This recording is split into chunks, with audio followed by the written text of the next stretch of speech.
নমস্কার, জয় শ্রী গণেশ। স্বাগতম আপনাদের প্রত্যেককে। আলোচনা করছি যে রাশিটিকে নিয়ে, রাশিটি স্যাজিটেরিয়াস অর্থাৎ ধনু। ধনু রাশির জাতক জাতিকাদের বিবাহিত জীবন, তাদের বিবাহ সাধারণত কেমন তারা এক্সপেক্ট করেন, কেমন তারা পায়।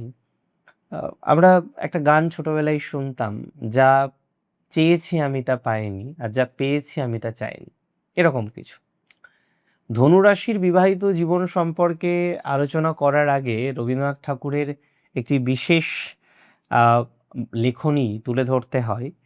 আমারে বাঁধবি তোরা, সেই বাঁধন কি তোদের আছে? আমি যে মুক্ত ডানার পাখি, চলি আলোর কাছে। তো এখানে ধনুরাশি না তার ম্যারেজ লাইফে সেই বাঁধনটা চায় না। হ্যাঁ, ধনুরাশি লয়াল, অনেস্ট, ডেফিনেটলি অনেস্ট, অত্যন্ত জ্ঞান পিপাসু, জ্ঞান পছন্দ করে ধনুরাশি। কিন্তু তাদের দাম্পত্য জীবনে সে চায় একটা মুক্ত উদারতা, পার্টনারের থেকে মানবিকতা এবং মানসিক স্বাধীনতা ধনুরাশির একটা প্রধান চাহিদার মধ্যে পড়ে। ধনুরাশি জাতক জাতিকারা কেমন হয় দেখুন, প্রথমত আশাবাদী, দ্বিতীয়ত স্পষ্টবক্তা। জীবনে কোনো মিথ্যা বা অন্যায়ের সাথে ধনুরাশি কিন্তু আপোস করতে পারে না। তারা সবসময় চেষ্টা করে সত্যের পথে চলার জন্য, এবং এটা অবশ্যই ঠিক, তারা স্বাধীনচেতা, নীতিবান। মানুষের বিবাহিত জীবন কেমন হয় এটা নিয়ে আমরা অনেকেই হয়তো বিভিন্ন রকম প্রশ্ন করতেই পারি, তবে এটুকু বলতে পারি, নিজেকে সম্পূর্ণ উজাড় করে দেওয়ার যে ক্ষমতাটা সেটা ধনুরাশির আছে। ধনুরাশি জাতক জাতিকারা নিজেকে সম্পূর্ণ উজাড় করে দেওয়ার পরেও আমি দেখেছি বাণীর ভুলে বা মতাদর্শের অমিলের কারণে একটা অশান্তির শিকার হন। ম্যারেজ লাইফ নিয়ে আলোচনা করতে হলে আমি বলি 3টি ঘর দেখবেন। দ্বিতীয় ঘর দেখবেন, সপ্তম ঘর দেখবেন, আর একাদশ ঘর দেখবেন। কেন দ্বিতীয় ঘর দেখতে হবে? কারণ পরিবার বৃদ্ধি, পরিবার বাড়ছে, দ্বিতীয় ঘর ইজ ইম্পর্ট্যান্ট। কেন সপ্তম দেখতে হবে? That is the prime house for marriage. তাহলে সপ্তম হলো বিবাহিত জীবনের মূল ক্ষেত্র। আপনার দ্বিতীয় ভাব কি ধনুরাশি? শনির ঘর, মকরের ঘর, মানে পারিবারিক জায়গাটা খুব প্র্যাকটিক্যাল হয়ে যাবে মাঝে মাঝে। সপ্তমকে মার্কারি, যেটা মিথুন রাশির ঘর, এবং একাদশকে, একাদশ হচ্ছে আপনাদের শুক্রের ঘর, তুলা রাশি। সামাজিক সুখ, বৈবাহিক জীবনের ধারাবাহিকতা, আকাঙ্ক্ষা পূরণের জায়গা, ফ্রেন্ডশিপ। আপনার হাজবেন্ডের সাথে বা আপনার ওয়াইফের সাথে আপনার ফ্রেন্ডশিপটা দরকার। ফ্রেন্ডশিপ না থাকলে কিচ্ছু নেই। আমি আপনাদের একটা কথা বলি, ধনুরাশির তো সপ্তমপতি বুধ, বুদ্ধির কারক। ধনুরাশি যেখানে দূরদর্শী, জ্ঞান পিপাসু, আদর্শবাদী, তার পার্টনার খুব বুদ্ধিমান বা বুদ্ধিমতী, উপস্থিত বুদ্ধি সম্পন্ন, যে কোনো পরিবেশের সাথে মানিয়ে চলার ক্ষমতাটা ধনুরাশির পার্টনারের বেশি। আর এই ঘরের আসল চালিকা শক্তি লুকিয়ে আছে ভেতরে 3টি নক্ষত্র, একটা মৃগশিরা, একটা আদ্রা, একটা পুনর্বসু। মৃগশিরা নক্ষত্রের অধিপতি গ্রহ হচ্ছেন মঙ্গল। মিথুন রাশির শুরুতেই আমরা মঙ্গলের মৃগশিরা নক্ষত্রের উপস্থিতি পেয়েছি। মঙ্গল হলো যুক্তি, তর্ক, লড়াকু মানসিকতার প্রতীক। এর প্রভাবে ধনুরাশি জীবনসঙ্গী বাস্তবে প্রচণ্ড তর্কমূলক একটা বৈশিষ্ট্যের অধিকারী হয়ে ওঠে, স্পষ্টবাদী হয়। ধনুরাশি যখন নিজের জ্ঞান বা আদর্শ পার্টনারের উপরে চাপাতে চান, পার্টনারের ভেতরের মঙ্গলের যুক্তি, পাল্টা তর্ক করা, পাল্টা জবাব দেওয়া, সহজে হার না মানার মানসিকতা, এর ফলে না দুজনের মাঝে মাঝে বাক যুদ্ধ তৈরি হতে পারে। যদিও সবার ক্ষেত্রে হয় না, বাট অনেকের ক্ষেত্রে হয়। কারণ মৃগশিরার একটা প্রভাব আছে, এবং ধনুরাশির যে পার্টনার সে কিন্তু জ্ঞানের অন্বেষণ করতে চায়, এটা খুব বেশি তার মধ্যে। নক্ষত্র আদ্রা, মানে ধনুরাশির বিবাহিত জীবনের পার্টনারের মধ্যে আদ্রার প্রভাবটাও খুব গুরুত্বপূর্ণ। মিথুন রাশির মাঝে থাকে রাহুর নক্ষত্র আদ্রা।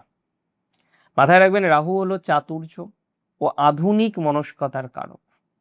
এই নক্ষত্রের প্রভাবে ধনুর পার্টনার অত্যন্ত প্র্যাকটিক্যাল, বৈষয়িক বিষয়ে যথেষ্ট বুদ্ধিমান, এবং সংসারকে টিকিয়ে রাখার এক অদ্ভুত মানসিকতা রাখেন। দুঃখ কষ্টে, এটা মাথায় রাখতে হবে, তিনি কিন্তু ভেঙে পড়েন না। এবং আমি দেখেছি ধনুরাশির এই পার্টনারের কারণেই ধনুরাশির ম্যারেজ লাইফটা টিকে যায়। যাই হয়ে যাক, সে ধনুরাশিকে ছাড়ে না। একটা কর্তব্যের শক্ত মেরুদণ্ড বা ঢাল হয়ে ধনুরাশির পাশে থাকে। তবে রাহুর প্রভাবে মাঝে মাঝে একটু মেজাজ আসে পার্টনারের মধ্যে, একটু মেজাজ আমরা কিন্তু দেখতে পাই। ধনুরাশির পার্টনার একটু মাঝে মধ্যেই মেজাজি হয়ে যায়, এটা নিয়ে কোনো ডাউট আমার নেই। পুনর্বসু হচ্ছে ধনুর শেষ নক্ষত্র।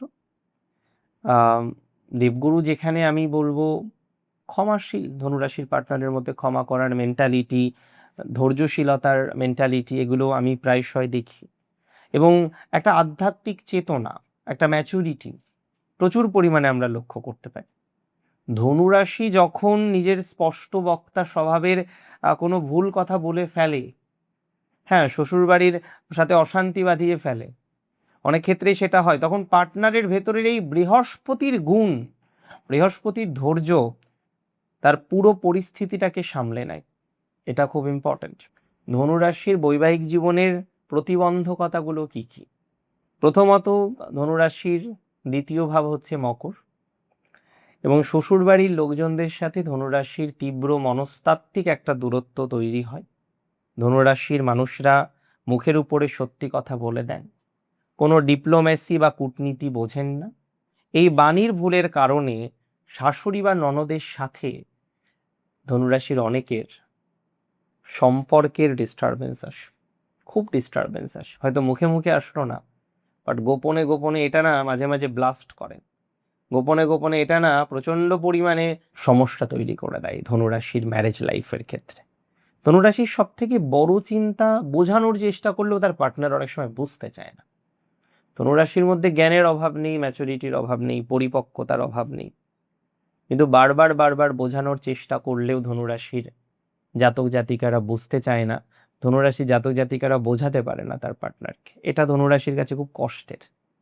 ধনুরাশির মতামতকে অন্যরা গুরুত্ব দেবে, তার পার্টনার গুরুত্ব দিতে চায় না। ধনুরাশির জাতক জাতিকাদের হয়তো পরামর্শ তার বন্ধুরা নিচ্ছে, পার্টনারের বন্ধুরাও নিচ্ছে, ইম্পর্টেন্ট ইজ দ্যাট পার্টনারের বন্ধুরাও নিচ্ছে, কিন্তু ধনুরাশির পার্টনার নিতে চায় না, মানে ধনুরাশির পার্টনার গুরুত্বই দিতে চায় না, যে না সে জানে। এটা মেন্টাল দূরত্বের জন্য যথেষ্ট, এটা মেন্টাল দূরত্ব তৈরি করে ধনুরাশির। অ্যাকচুয়ালি পুরোপুরি মানসিক স্যাটিসফ্যাকশন অনেক ক্ষেত্রে ধনুরাশি পায় না, কারণ এটা ডুয়ালিটি, একটা দ্বিস্বভাব রাশি, তার পার্টনারের দ্বিস্বভাব রাশি। দুজনের মধ্যে কম্প্রোমাইজটা খুব ইম্পর্টেন্ট, কোয়ালিটি টাইম স্পেন্ড করাটা খুব ইম্পর্টেন্ট। দুজনাই মতামত দিতে গিয়ে, মতামত নিতে গিয়ে একটা কনফ্লিক্ট পড়ে। কন্যা এবং ধনু কালপুরুষের রাশিচক্রে, এবং অবশ্যই মিথুন এবং মীন, এদের ম্যারেজ লাইফের ক্ষেত্রে না এই জায়গাটা আসে যে একটা ডিসিশন প্রপারলি নিতে গিয়ে হাজার রকমের বাধা, এবং এই ডিসিশন নিতে না পারার কারণেই ম্যারেজ লাইফ ডিস্টার্ব হয়। বহু ধনুরাশির জাতক জাতিকাদের আমি বলবো তাদের ম্যারেজ লাইফ এই প্রপার ডিসিশন নিতে না পারার জন্য ডিস্ট্রয় হয়েছে। বহু ধনুরাশির জাতক জাতিকাদের আমি বলবো তাদের ম্যারেজ লাইফ প্রপার ডিসিশন নিতে না পারার জন্য নেগেটিভ হয়েছে, প্রপার একটা সিদ্ধান্তে না আসার জন্য নেগেটিভ হয়েছে। এটা ধনুরাশির ক্ষেত্রে প্রায়শই তৈরি হয়, ধনুরাশির ক্ষেত্রে প্রায়শই এই যন্ত্রণাটা পেতে হয়। দেখুন দেখুন ধনুরাশি নিজের ব্যক্তিগত স্বাধীনতায় হস্তক্ষেপ কোনোদিন পছন্দ করে না। আমি যেটা প্রথমেই বললাম, একটা বাঁধনহীনভাবে থাকতে চায়। এটা নয় তারা অনেস্ট নয়, তারা অনেস্ট। এটা নয় তারা আরো 10 জায়গায় রিলেশনশিপ করবে। They never do such, they never do such. এবার এই নেভার ডু সাচ এই কথাটা বলাটা না খুব টাফ, বিকজ আমি তো রাশিভিত্তিক আলোচনা করছি, লগ্ন চার্ট বা চার্ট না দেখে এই জায়গাটাকে স্পেসিফিক করাটা কার্যত খুব সমস্যার। তবে হ্যাঁ, এটা অবশ্যই বলবো, এটা একটু প্র্যাকটিক্যাল বিষয়, এটা খুব প্র্যাকটিক্যাল বিষয় যে ধনুরাশি একাকিত্ব কিছু কিছু সময় ভালোবাসে, একেবারে দম বন্ধ পরিস্থিতি তৈরি করে দেবে, সেটা মোটেই কাঙ্ক্ষিত নয় এবং এটা চাইও না। ধনুরাশির আরেকটা বিষয় হচ্ছে কোনো একটা গিফট কেন্দ্র করে, কোনো একটা প্ল্যানকে কেন্দ্র করে ধনুরাশির পার্টনারের একমত, ধনুরাশির একমত, এই নিয়ে একটা কনফ্লিক্ট শুরু হয়ে গেল, এই নিয়ে একটা প্রবলেম শুরু হয়ে গেল, এই নিয়ে একটা নেগেটিভিটি শুরু হয়ে গেল। এটা ধনুরাশি জাতক জাতিকাদের ক্ষেত্রে খুব বেশি চ্যালেঞ্জার, খুব বেশি চ্যালেঞ্জার, যে তার পার্টনারের সাথে একটা কনফ্লিক্ট আসলো, পার্টনারের সাথে একটা ডিস্টারবেন্স আসলো, এবং বারংবার এই কনফ্লিক্টটা আমরা ধনুরাশির দেখতে পাই। দেখুন, বর্তমান যুগটা না খুব ব্যস্ততার, সবাই ব্যস্ত, সবাই ব্যস্ত। কেউ নিজের মতের বাইরে গিয়ে অন্যকে বুঝতে সময় পায় না, রাজিও নয়। ধনুরাশির এই মুখের উপরে সত্য কথা বলার স্বভাব এবং পার্টনারের অতিরিক্ত লজিক্যাল মেন্টালিটি দাম্পত্য জীবনে অনেক ক্ষেত্রেই বড় একটা দূরত্ব তৈরি করে দেয়। রবি ঠাকুরের সেই লাইনের মতো যদি সুন্দর সম্পর্ক বা বাঁধন তৈরি করতে হয়, তবে ধনুরাশির বাণীর উপর নিয়ন্ত্রণ আনতে হবে এবং পার্টনারকে ধনুরাশির স্বাধীনতার উপরে কিন্তু গুরুত্ব দিতে হবে। আজকের এই আলোচনা আপনার জীবনের সঙ্গে কতটা মিলল আমাকে জানাবেন। পার্টনারের সাথে এই মতের অমিল হওয়াটা, শ্বশুরবাড়ির সমস্যাটা কি ফেস করেছেন এর আগে, আপনি আমাকে জানাবেন। আর নিচে কমেন্ট করে অবশ্যই আপনার মূল্যবান মতামত, পরামর্শ আমায় জানাবেন। ভালো থাকবেন আপনারা। জয় শ্রী গণেশ।